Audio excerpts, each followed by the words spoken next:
शाही महोत्सवाच्या पार्श्वभूमीवर कोल्हापुरातील तारा न्यूजची रिपोर्टर दीपाली भालेराव हिने केलेला आगळा वेगळा उपक्रम चर्चेचा विषय ठरलाय। आई अंबाबाईच्या प्रतिकृतीचे रूप धारण करत तिने नागरिकांसमोर उपस्थिती लावली।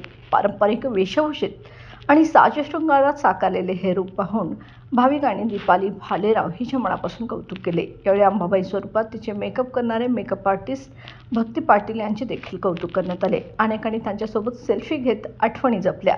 आईचे रूप जिवंत झाले अशी भावना देखील नागरिकांनी व्यक्त केली। दीपाली भालेराव हिने केलेला पेहराव अत्यंत नेटक्या पद्धतीने आणि आई अंबाबाईच्या मूर्तीतली वैशिष्ट्ये प्रतिबिंबित करणारा होता। त्यामुळे हे रूप पाहणाऱ्यांना खऱ्या अंबाबाईचे साक्षात्कार झाल्याचा अनुभव आला।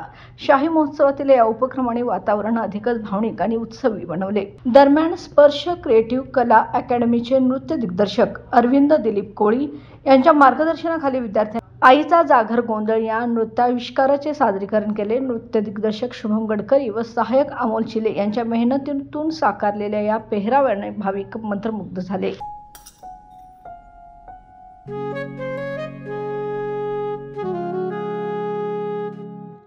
बाबा, आज येताना बासुंदी घेऊन या ना।